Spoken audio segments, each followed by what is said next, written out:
From Reason Alliance Media, this is Season 1, Episode 3, Feminarratives.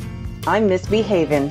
On today's episode, we are featuring a couple of new segments from PSF 2.0, Herstory, in this episode, Drunk Herstory, and Feminarratives.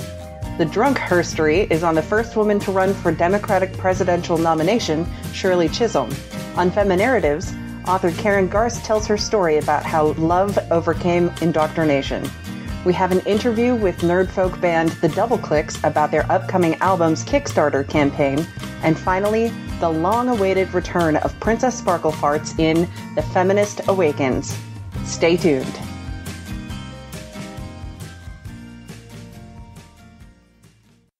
And now, very drunk herstory with Miss B. Haven, who does not know how to pronounce Shirley Chisholm. So, I guess maybe we should talk about Shirley? The person. Yeah. Shirley Chisholm. Yes. Do you know what year she announced she was running for president? 1972. That's pretty good memory you got there. Her slogan was unbossed and unbought. Or unbought and unbossed. One of those two. And it's also on her burial vault.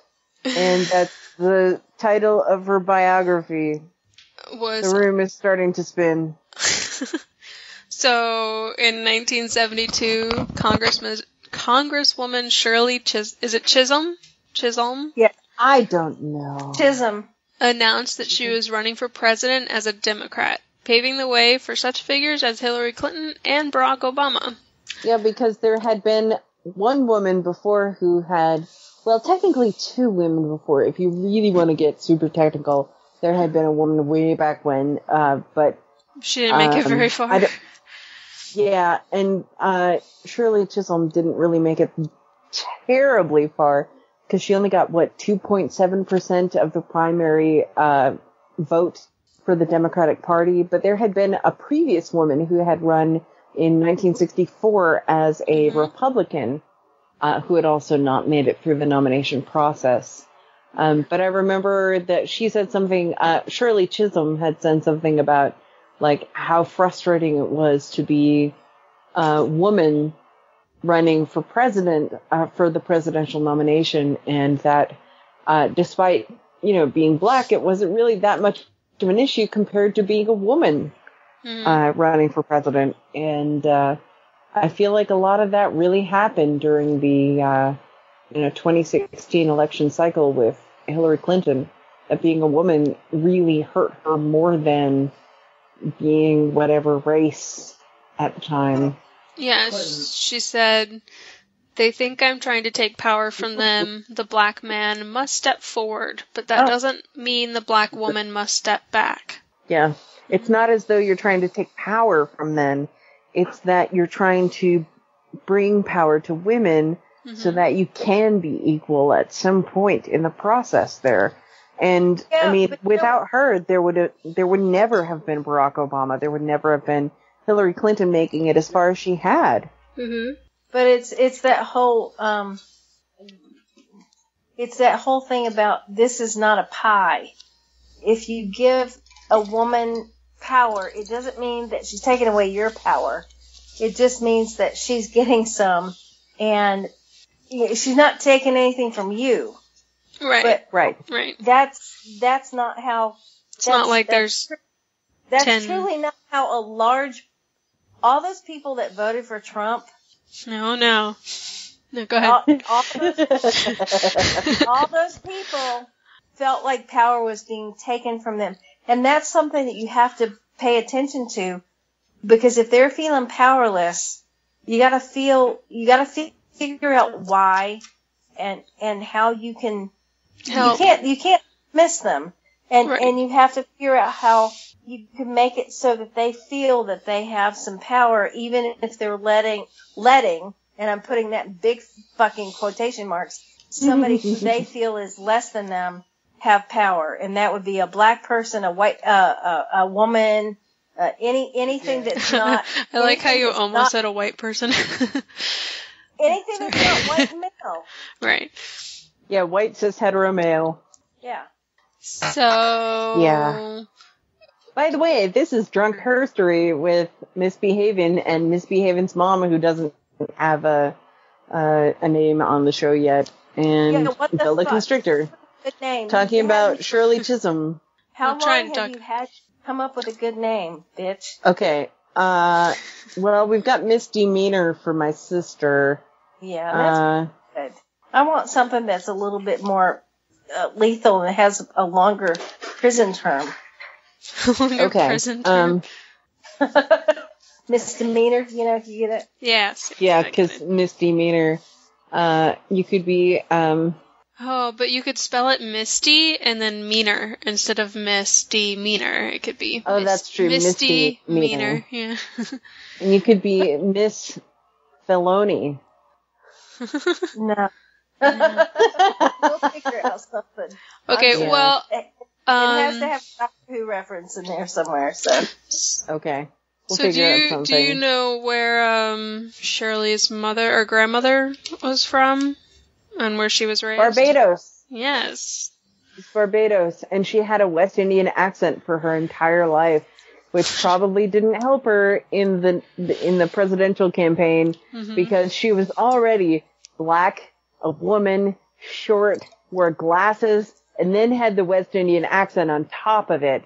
And I mean, it's difficult enough just being, fucking Hillary, who's white, has a rather terse way of speaking, and is a Democrat, and still had enormous problems getting nominated. I think Hillary's quote-unquote problem was that she literally looks like she was just afraid to say anything because it was always going to be... She looked like she'd been shell-shocked from all of her years in politics. She was like, I can't answer any questions or else I'm going to answer it wrong no matter what I do. And so she always just had this, like, strained look on her face. Like, sorry, it's just...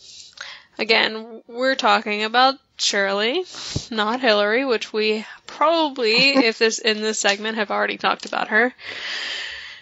But Shirley had definitely her share of things that would make her difficult to elect, based on both her appearance and the way that she spoke, and being a woman. So there's like all this stuff piling on top of her as far as things that would keep her from being nominated, and she only got like 2.7% of the primary vote.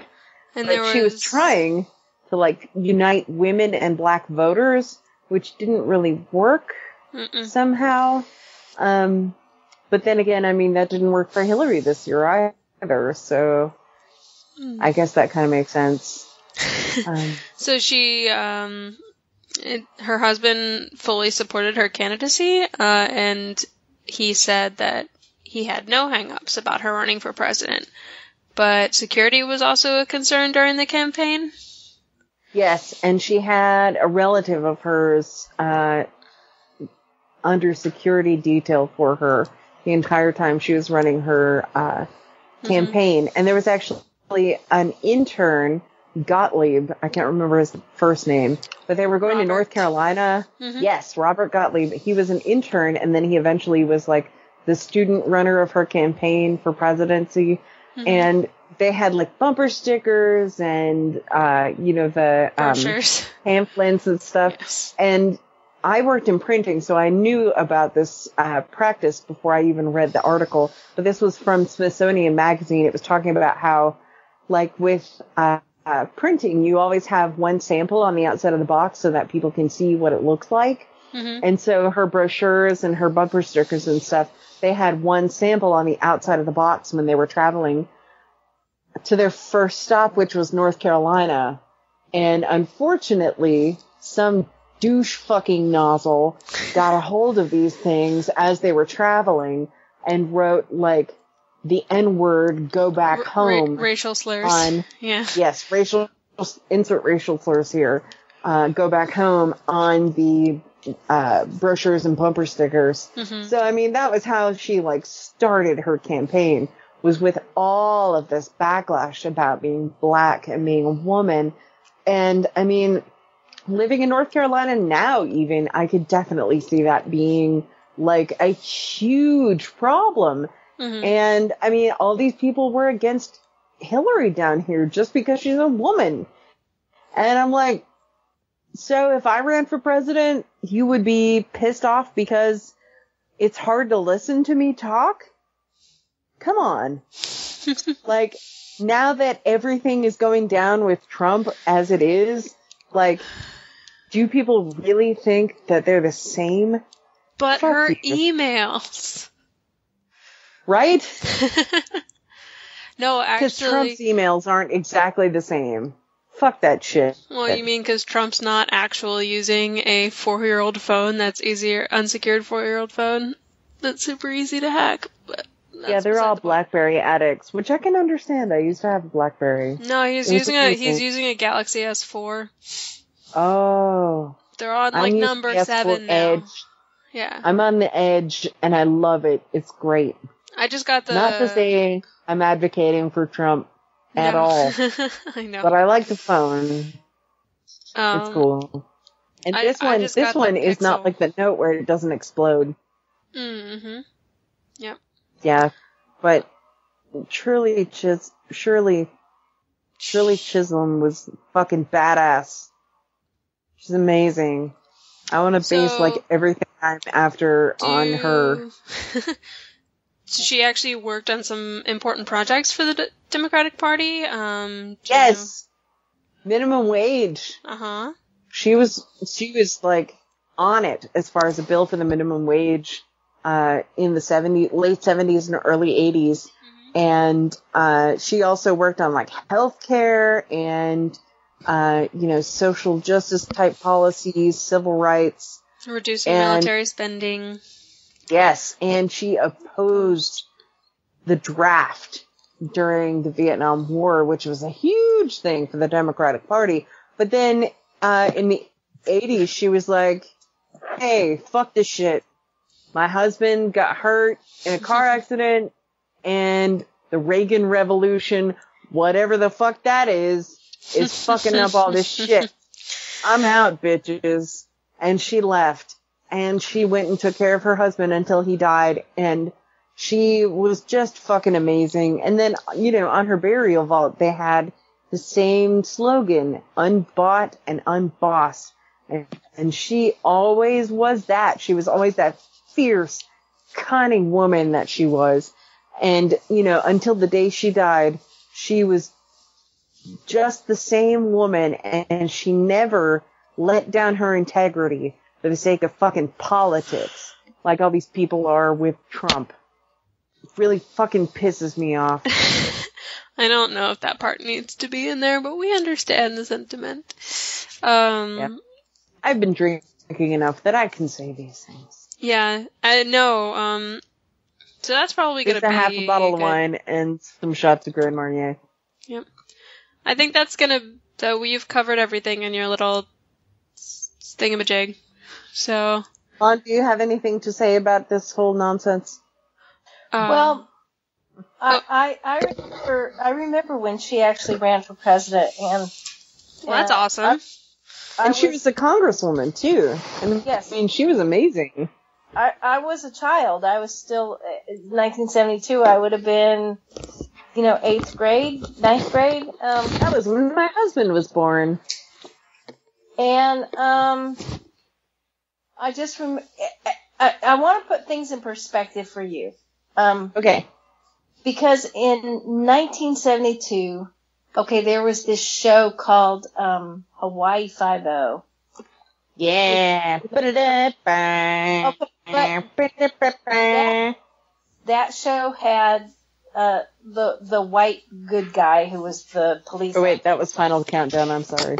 And then, but he had a secretary who was black. But there seemed to be kind of a sexual tension between the two of them. And I remember asking my parents, in all sincerity, why would he want to have a relationship with a black woman? How times have changed. And I lived in a very progressive family. Yeah, that's true. Especially if we're in the South. Yes. But that was still my perspective of how that was just outside of the norm. So for Shirley Chisholm to be running for president at that point that would be almost like Boy George running for president. Although at this point that's not all that outside the norm, because look the fuck who's president. Oh yeah. Oh. But I mean, it was like I don't even know. I can't put it in perspective as to who that might be in today, because I don't keep up with today's shit except for politics. Justin Bieber being president? No. That would be about as ridiculous. It would be even worse than that. It would be worse. My cat is trying to choke me to death. I'm sorry. Hang on. Maybe Lady Gaga. Maybe. Okay. Maybe Trump. She's. I mean, if we're going there. Oh shit. But I mean, that's how outside the box. Burn. Right. No, we understand. So I have this. It's a. What is it? It's basically an illustrated encyclopedia of lady things. It's like a feminist encyclopedia. It's called awesome! The Book of Jezebel. And there's an intro in here for Shirley Chisholm. It's really short, so I'm just going to read it. Okay. She was born 1924 and she died in 2005. She was born. That's quite a time to live in. Yeah. She was born in Brooklyn. Her father was from, I believe that's, I'm going to butcher this one. It's Guyanian? Ghanaian? Ghanaian probably is closest to right, I think. I just don't know what country that would be. Ghana is like the closest that I can think of, but that's not right. Anyway, and her mother was from Barbados. She was, as we've said... that's why her maternal grandmother was there. Yeah. Who apparently was the one that raised her. Yeah. But she only received 152 first ballot votes, and she wrote in her memoir, The Good Fight, I ran for the presidency, despite hopeless odds, to demonstrate the sheer will and refusal to accept the status quo. That's so awesome. Yeah. She's such a badass. I want like a John Wick version of the movie of her life. I'm sure there will be one eventually. That'd be great. I really want to see that movie about the NASA scientists who mathed all the things. The women who did all the things. I know what you're talking about. I can't remember what it's called. It's Hidden Figures. Right? Yeah! There's some sweet ass actresses in that. You know how I remember that now? I remember it by thinking of how they fucked it up, how they kept saying Hidden Fences. And then I remember that it's not Hidden Fences, it's Hidden Figures. And that the other movie is just called Fences. I don't know why that I have to, but when I can't remember which one it is, I, do that mental. Yeah, this encyclopedia is awesome. It's really tongue-in-cheek. The entry for Dick Cheney just says, go fuck yourself.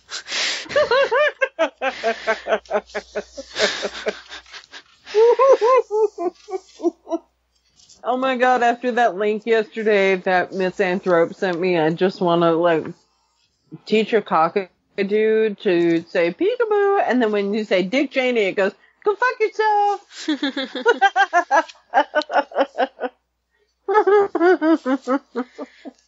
Oh my god, that would be so funny. I think birds who say bad words are funny. Oh, it's the best. It's like being a pirate. Mm-hmm.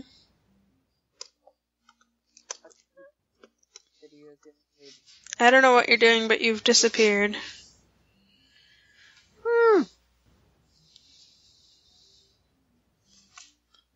One of my headphones came out. Oh. My back. There's actually a lot of really awesome women in this thing. Grace Jones. Yeah. Barbara Jordan. Anywho, I think that's about it for, what segment are we doing this? Drunk Herstory. Drunk Herstory. Yeah. Woohoo! We're only one of us is drunk? Is your mother drunk? I don't know. Are you drunk? Oh, yeah. Oh, yes, she is. Yeah. She answered the phone by singing the Queen of the Night aria, because that's my ringtone, apparently. Yes. So...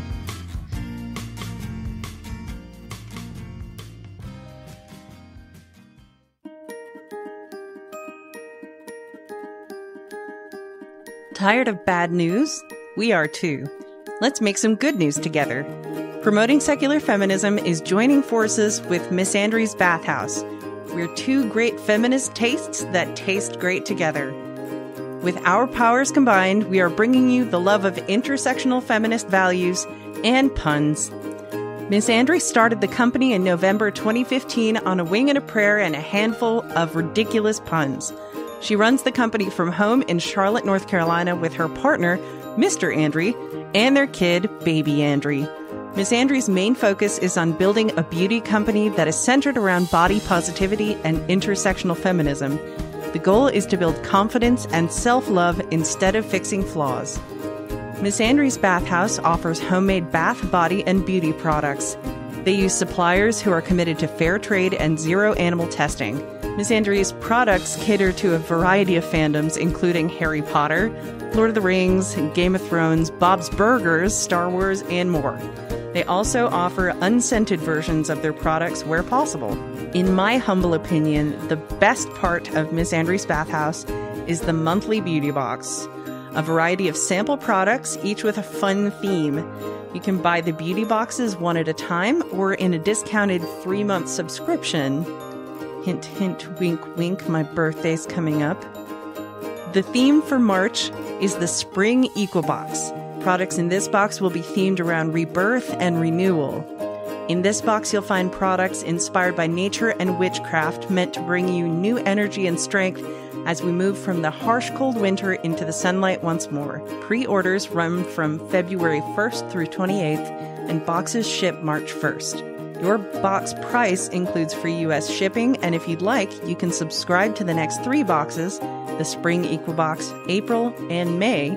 And April's theme is birthday, and May is May the 4th be with you, so it'll be Star Wars themed. So you can subscribe to the next 3 boxes for a discounted price of $75, making each box just $25. Miss Andry's Bathhouse.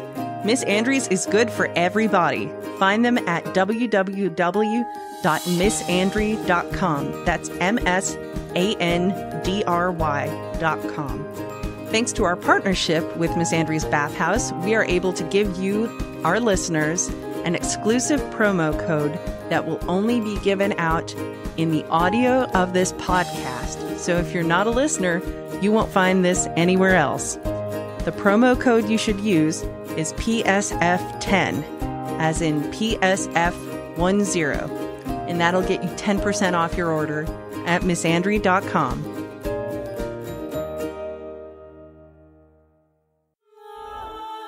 I'd like to try out something new on the podcast today.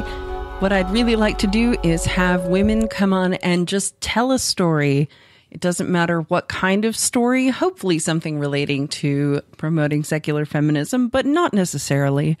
And this segment is going to be an ongoing project of mine to get women of all walks of life talking about their personal stories. And this is Feminarratives. This first installment of the series is with author Karen Garst. Well, thank you so much for having me on. I guess I'll talk a little bit about where I grew up, and I know you said that you're Lutheran, so you'll identify with a lot of this. Absolutely. I grew up in Bismarck, North Dakota. I was born in 1950, and my parents belonged to Trinity Lutheran Church. Ah, That's the name of the church I grew up in. There's a lot of those around. I think there's 2 just here in Silverton, Oregon. Oh, wow. But the church was absolutely the centerpiece of my social life. We started out, we went to church every single Sunday. We went to Sunday school every single Sunday. I sang in the youth choir. I sang in the children's choir first before I went to the youth choir. And all of those different things are part of culture. How does culture reproduce itself? Music, ritual, language, images, all those things are there. Now, I didn't figure out that the stained glass windows were pictures until I got glasses in 4th grade. I thought they were just, there's pictures in them. I couldn't believe it. All those pretty colors. But to give an example of how deeply ingrained at a young age, in 1st grade, John walked me home from school. And I knew that John was Catholic. I knew that I was Lutheran. And I came home that night and sat down at the table after dinner with my dad. And I asked him, would it be okay if a Lutheran married a Catholic? Now, that question is so loaded. Why was I thinking about getting married when I was 7? Because that's everything I saw around me. Why was I thinking about, could I marry a Catholic? Because religion was so much a part of our lives. And, the Catholics were the ones we moved away from, right? Protestantism. So I think all of that shows how deeply ingrained the culture is. Right. And then in high school, we had, I don't know if you had this at your Trinity Lutheran, but we had Luther League. What? And Luther League? I have not heard of that. Oh, you didn't have Luther League. Well, Luther League was a high school group, I think. And we got together every Sunday night. Okay. And we had a potluck. Those Lutheran basements were done for cooking. And we did stuff together. We did roller skating. We did bowling. And we all went out as a group. And frankly, I never dated in high school. I wouldn't have had any social life without the church.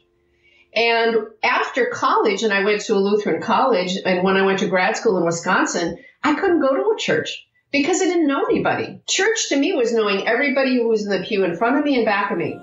And I didn't go for years and years and years. And then finally, I joined a church, a Lutheran church, and I really liked the minister. And then when I got married, we switched to this New Thought church. Was, kind of like Unitarian Universalist and all paths to God. And my mother-in-law, who is now 95, came to listen to the sermon. This was about 20 years ago. And she said, that was a really good speech, but I wouldn't call it a sermon. So it was kind of like, listening to Stephen Covey, what can you do better in your life that week? Yeah. But this was in the 90s, and I read Bishop John Shelby Spong's book, Resurrection, Myth, or Reality. And I had been really holding on to the resurrection, that if that wasn't true, everything was going to fall apart. And I read his book. And he said, nope, there wasn't a resurrection, couldn't have happened, et cetera, et cetera. And here's how that myth came about. And that's when I became an atheist. Aha. Seems like a lot of people have that one sort of piece of the puzzle that if that part comes out, it's like the Jenga piece where you pull it out and the whole thing falls apart. Yeah. And I've been slowly moving away, I think. And my husband was, interestingly enough, I told you that story about 1st grade. Both my sister and I end up marrying Catholics, lapsed Catholics. So I think that's kind of completes the circle, if you will. Yep, Lutheran can marry a Catholic. Now we're both atheists. Yeah. Speaking of which, my sister is actually about to marry a Catholic. So there you go. So do you think that the Unitarian Church was kind of like a stepping stone out of religion? Oh, I think there are actually a number of ministers who are open atheists. Mm-hmm. Greta Vosper in Canada, I don't know if you've heard of her, but she is an atheist, and now the kind of national church in Canada to which she is a part of is trying to get her removed, but her congregation loves her. Huh. I went to there's a series that Westar Institute puts on, Jesus Seminar on the Road. And I was very interested in the topic, and I went to this church in Beaverton, and the pastor said, "Oh, I'd like to talk to you later." And we had lunch, and he said he's an atheist, and his congregation knows it, and he talks about, humanity and the good things about being a humanist, and they get to have all the rituals. They get to come. They get to see everyone. They get to have coffee. They get to have lunch. They get to sing songs. And they just took away, kind of the God part. Yeah, we actually, right now where I'm sitting, there is a Unitarian Universalist church like a block away, who's had our local humanist president, two of our presidents actually come down there and speak at their Sunday services. So they've been very, very nice to us, and I really appreciate the role that they've taken in sort of giving us a little more exposure to the community. Yeah, and I need to reach out to them. One of the things in the reading I have done over the last few years is I read a lot about mythology, and what I think it's fascinating to see how a story develops. And I developed this short paper that people can find on my website called From Goddess to God. And I developed a slide presentation around it. And all the symbols that were associated with the goddess in Canaan, whether it's a snake, a tree, all of those type of things were used and put down in the stories of the Old Testament to get rid of the goddess to go to this single male deity. And it happened not only in Canaan, but other areas at the same time. Babylonian has a story of where one of the bros, the gods, says, "Hey, I'll get rid of this Tiamat, this female goddess, if you make me head god." And their whole story in Numa Elish is about it. Well, who was in Babylon after the exile? That would be the scribes, the writers, and the priests of Judaism. Mm-hmm. Did they hear that? Did they say, "We lost because we didn't have a single male deity"? So even in the Bible itself, you can find origins of how that came about. And to me, that's just fascinating. And today we end up with the snake as a symbol for medicine, because the goddess was a healer. And so, thousands of years later, we still have that symbol. That is interesting. I love learning more about mythology and how these stories all came about based on, older and older and older stories. There was, this totally is off the subject, but I was watching an episode of Star Trek the other day, The Next Generation, that was really interesting version of that. It was one where Captain Picard was trying to communicate with this other alien race, and they couldn't figure out how to communicate with them. And it turned out that the other race was communicating all in metaphors based on different mythologies from all these other planets. And it was the Shaka when the walls fell thing. And it was just so interesting how they went about figuring out that they spoke in metaphors. So I really am interested in how people develop communication through stories like that. Listen, you have to watch Arrival. You'd like it. I loved Arrival. Oh, yeah. Man. And it's coming back to theaters. It's got 8 Oscar nominations and 8 more minutes of content, apparently. So I'm definitely going to go see that again. I really, really enjoyed that film. But thank you so much for coming on and telling your story and helping me start this experiment of a segment to get people to just come on and tell their stories. So I'm overjoyed. Thank you so much.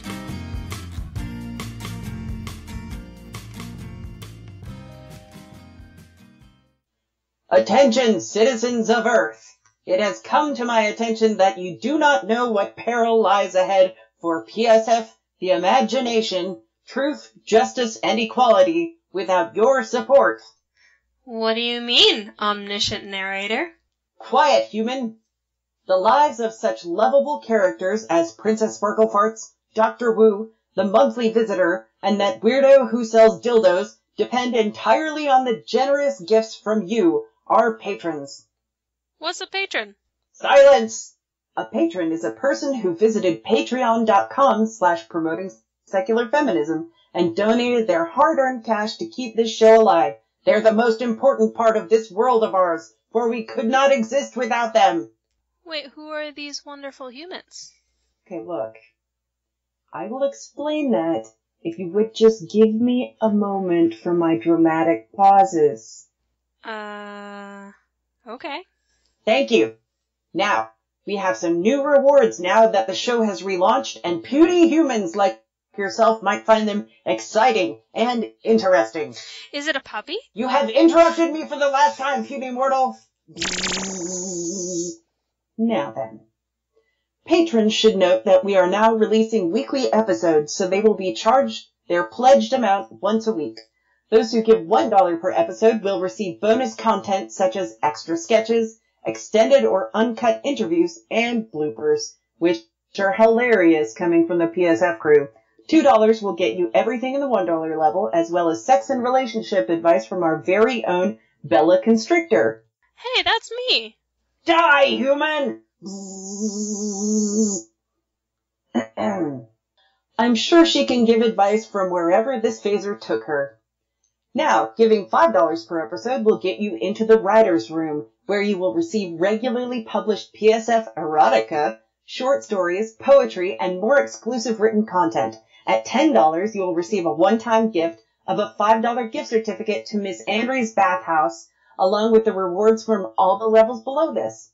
$15 an episode will get you a one-time bonus gift from PSF, and after 3 months, a loyalty bonus gift, a 3-month subscription of beauty boxes from Miss Andre's Bathhouse. And I have to say, I loved my Galentine's Day Bathhouse box. Finally, the monthly visitor level. At $25 per episode, you will get all the benefits of the $10 levels and below, as well as a special surprise gift from PSF once a month. What's in the box? It's a surprise! Visit patreon.com/promoting secular feminism to become a patron today. My dress is muddy. My skin is bad. I'll call you buddy. I sort of wanna be a dad, and I'm not curvy. I'm not slim. I don't wear makeup at home, on planes, or at the gym. And I'm not weak. And I'm not strong. I cry often. If you know the words, then sing along. I am a woman.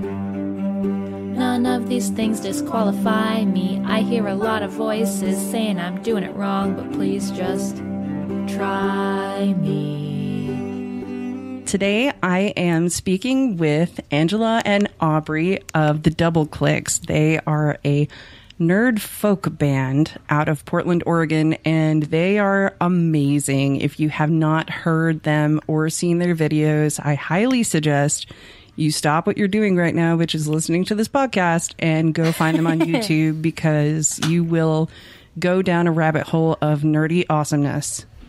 Oh, thank you. Much appreciated. Thanks for having us on. Absolutely. A friend of mine actually introduced me to your band, and I was like, what is this? This is amazing. And she's like, I listen to them all the time. And I go, well, you have changed my life. This is great. So the first song I actually heard was, I watched the video for Women Know Math, which will be on your new album. And it was awesome. It's so cool. But let's start with the basics. So can you tell me a little bit more about the band itself and kind of where you are now in the life of the Doubleclicks? Absolutely. The Doubleclicks are me and Aubrey. We are two sisters. We live in Portland, Oregon. We started the band about 6 years ago now. We just started by writing songs for ourselves and going out to open mics, and then eventually started putting music on the internet. And the songs we were writing were kind of, love songs, sadness songs, feeling songs, but instead of talking about things like nature and the clubs, we were talking about Dungeons and Dragons and superheroes and that sort of thing.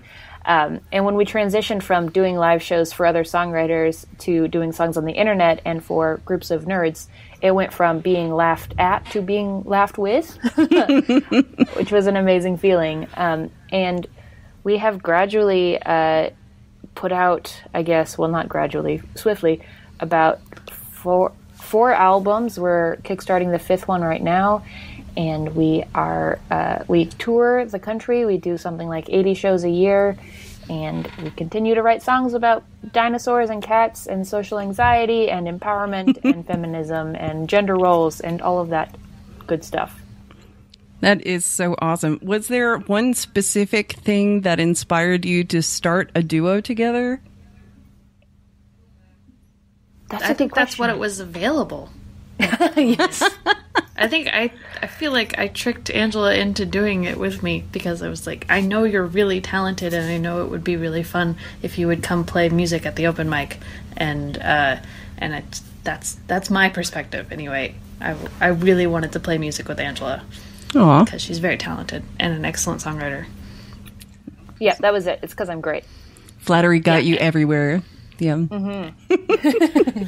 That is awesome. I mean, it's refreshing to see sisters in, in the arts and in media who get along as well as you two seem to. Yeah. I myself have a younger sister, and we get along well, but we are also across the country from each other, so we don't get to hang out nearly as much. So... Speaking of your swift album making, how does it feel to have gone from starting your YouTube channel in just 2011 and then being named #2 album on Billboard's Comedy Albums chart and working with celebrities like Will Wheaton, being compared to like Weird Al, Jonathan Colton? I mean, it's amazing. Yeah, that's exactly it. It's really great. We're very thankful for the internet and for folks who help us out with crowdfunding and just watching our videos and sharing them, because it has helped us create this little job for ourselves in this world that did not exist before. It's great. It's super amazing. And it's really, really cool to be able to meet our heroes and perform around the country. That is so awesome.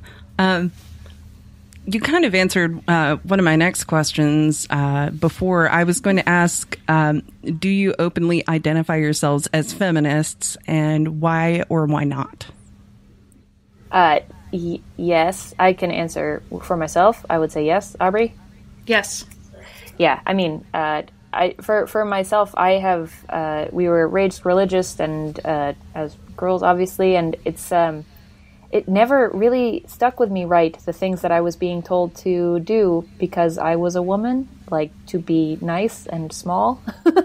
And then, obviously the idea of equality and being treated equally for everybody, and kind of rejecting the roles that gender has put on people of all genders in the world. Yeah, I'm pro-feminism. Yeah, go team. Yeah.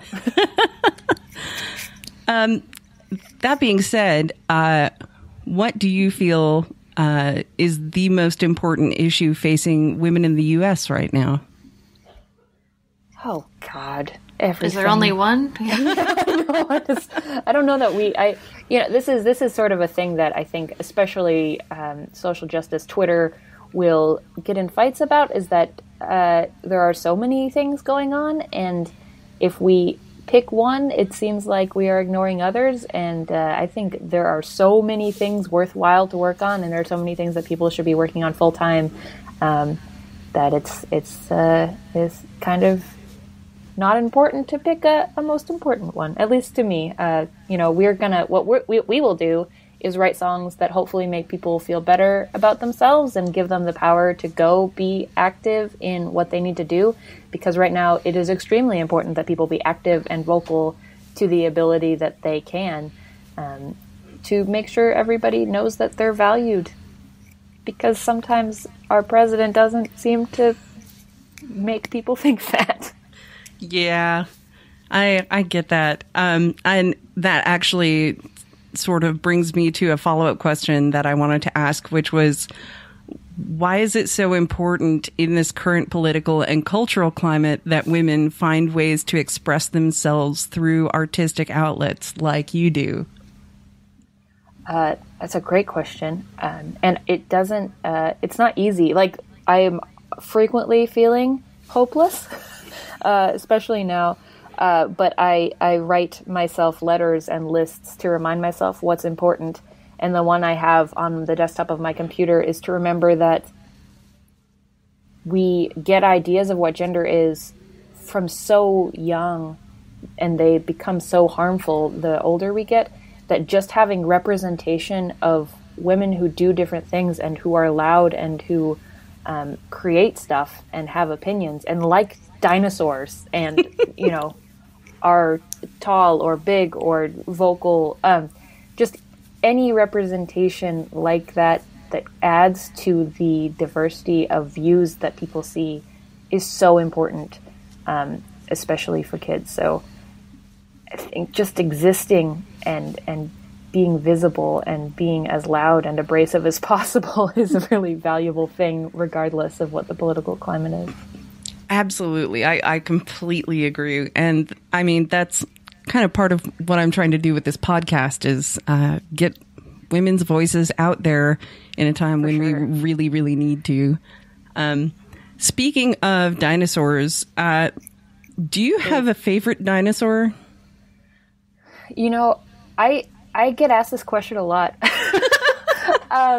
And it's a thing that I've always struggled with. I think, honestly, my favorite dinosaur is the T-Rex. Because I just like big stuff, and I love that the most famous T-Rexes, both from Jurassic Park and Zoo at the Field Museum, are women, or female dinosaurs. That for something really resonates with me, because they're just big, and I'm a tall lady, and I always feel too big. There's a great Kimya Dawson line that is, I like giants because all girls feel too big sometimes, regardless of their size. I think that as a result of that, T-Rexes relate to me the most. Aubrey?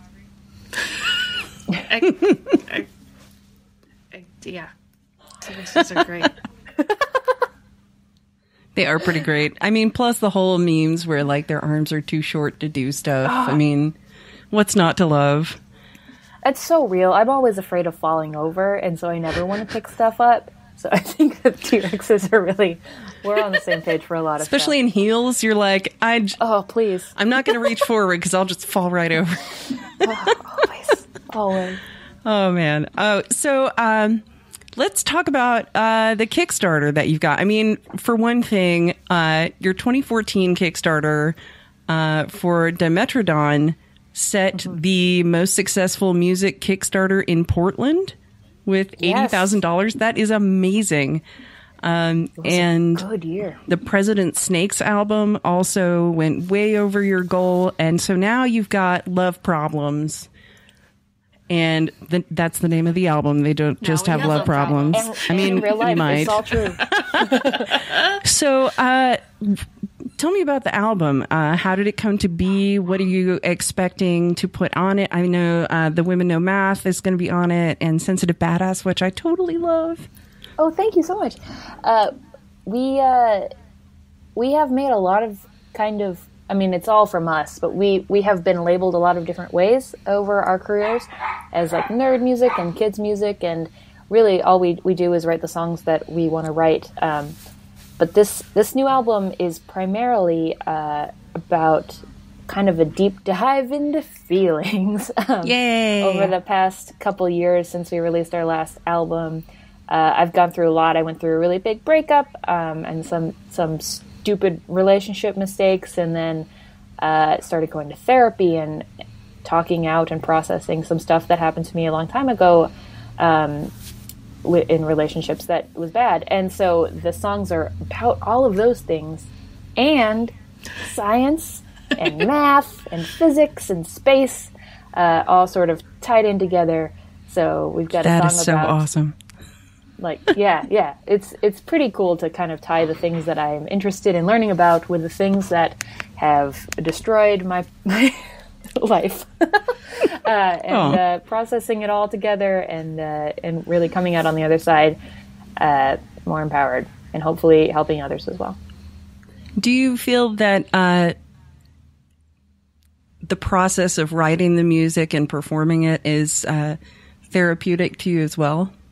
Oh, absolutely. It's extremely important. I actually, there's a song on the album called Lord of the Rings, which is also up on our YouTube channel, which is a song about therapy, processing things that have happened,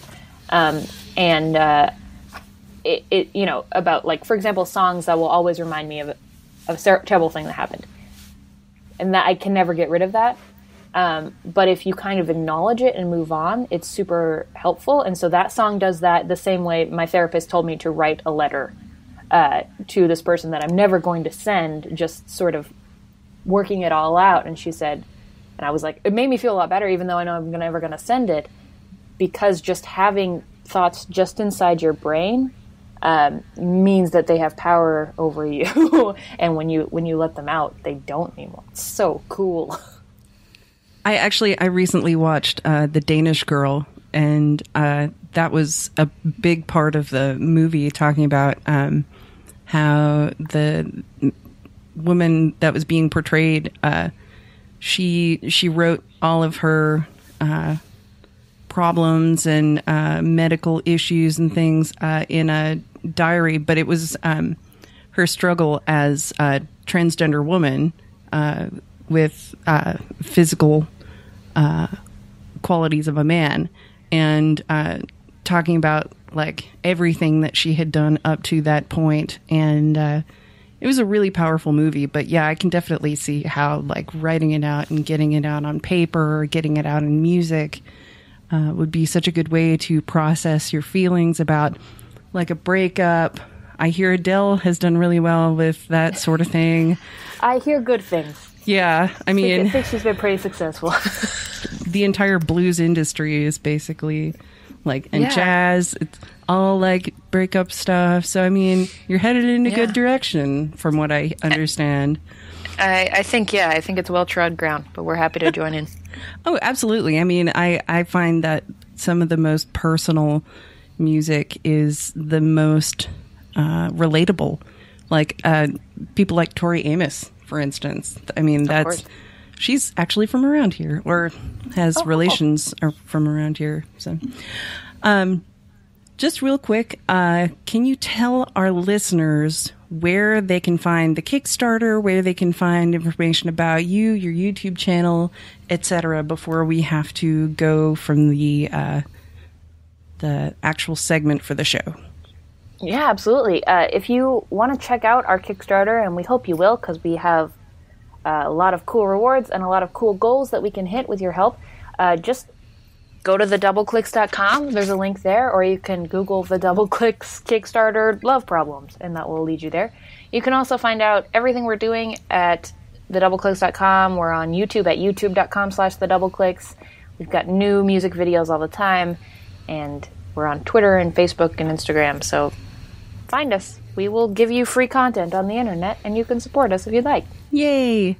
Awesome. Thank you so much for being here. And if you want to hear more of this interview with the Doubleclicks, become a patron at patreon.com/promoting secular feminism. And if you donate $1 or more per episode, you can get all of the bonus content and get your episodes early. Do it.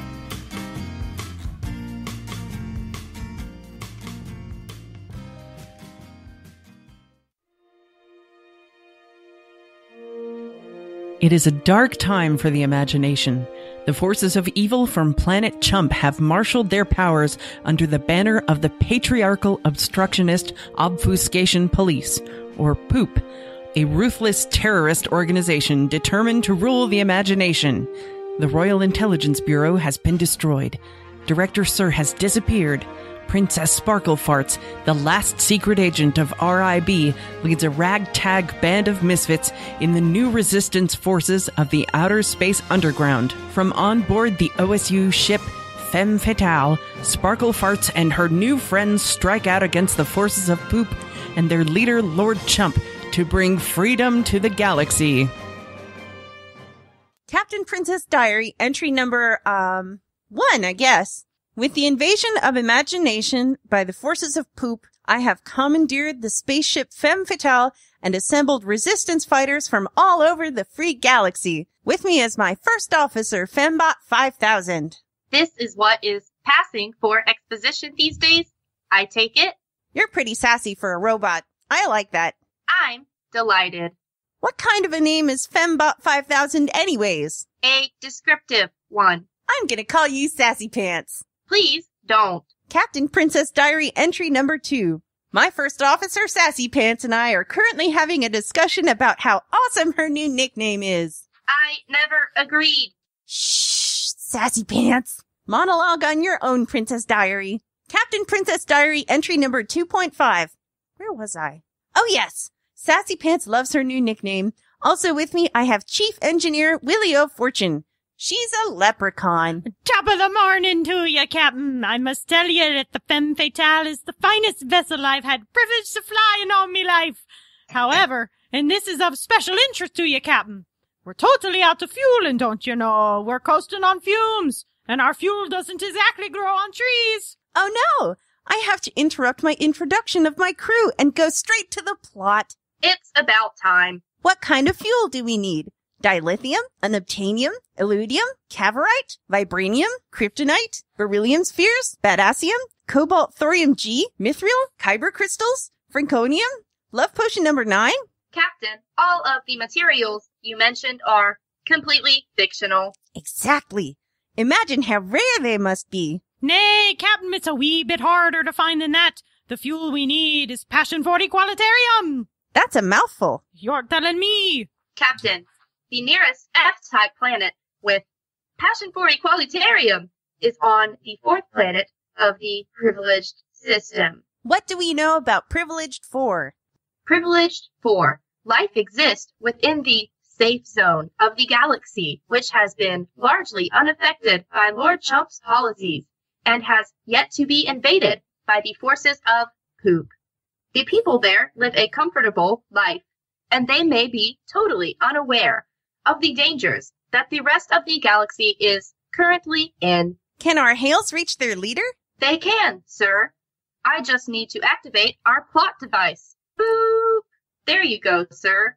That should allow us to do whatever it is we need to do for the duration of this episode. On screen. What is on screen? The leader of, privilegedites?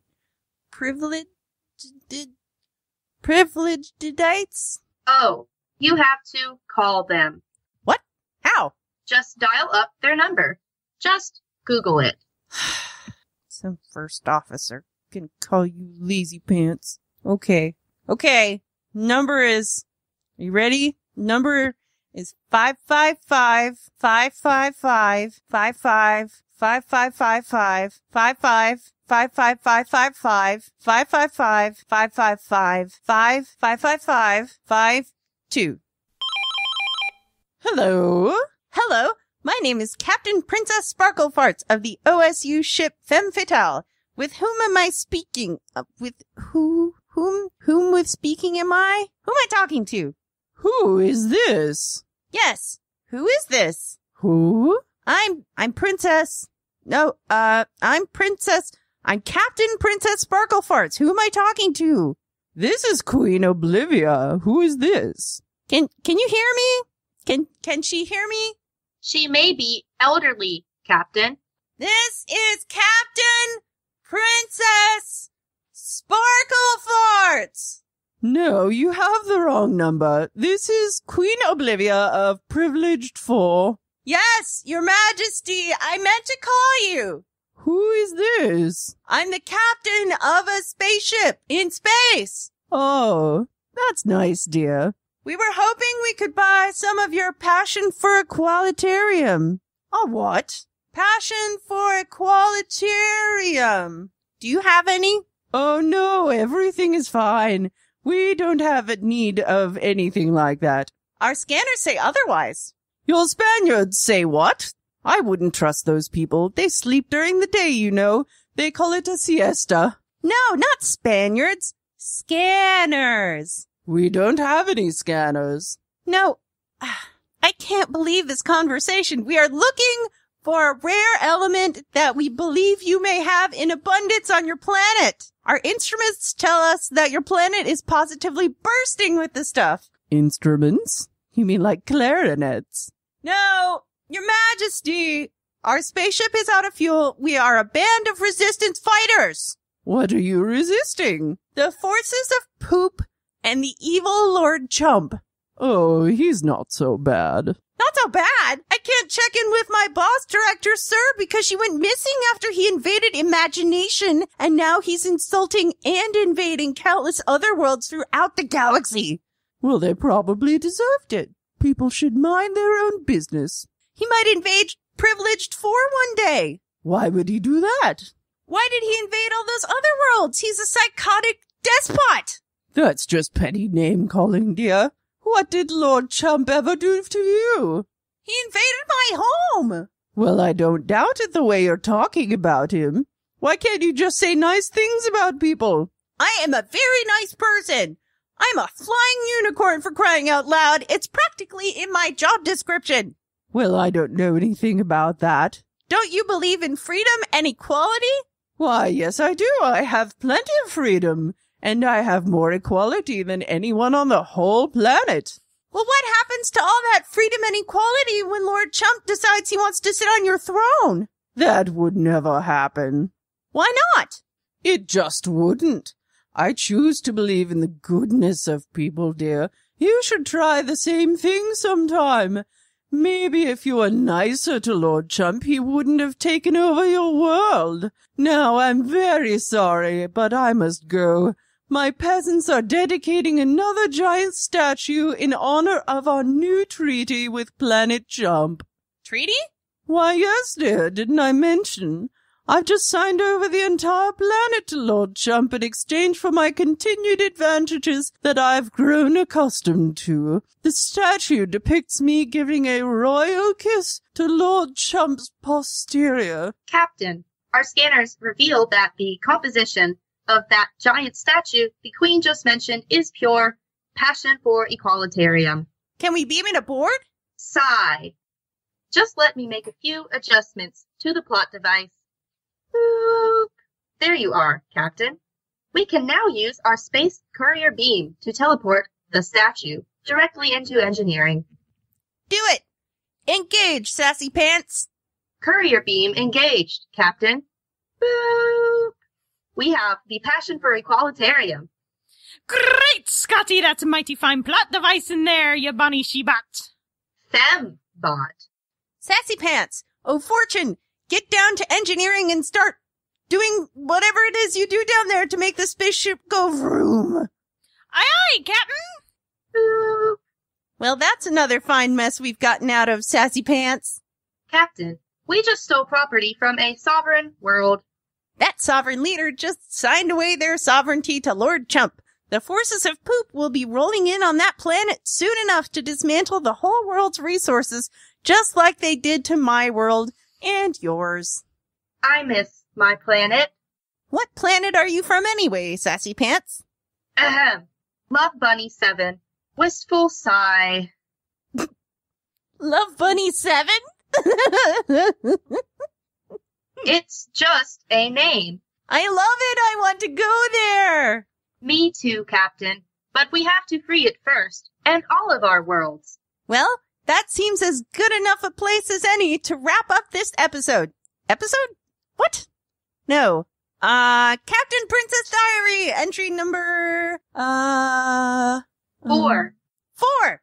First Officer Sassy Pants of Love Bunny 7 had a great idea, and now we're bestest friends forever. Aren't we, Sassy Pants? Grumbling sound. I think I'm going to like this new adventure. Sassy Pants, set course to Sector Alpha Burrito 9 and engage all hyper engines. Tacos for everyone. I believe that we still need to break down the statue for fuel, sir. Until then, we can do little more than float in the general direction of Alpha Burrito 9. Very well, Sassy Pants. tacos for everyone later. Set course to Sector Alpha Burrito 9 and float. Floating, sir. Yay! Space, the boundless three-dimensional extent in which objects and events have relative position and direction, and void between celestial bodies. These are the adventures of Princess SparkleFarts and the crew of the Femme Fatale on its continuing fight for all that is right, true, and equitable.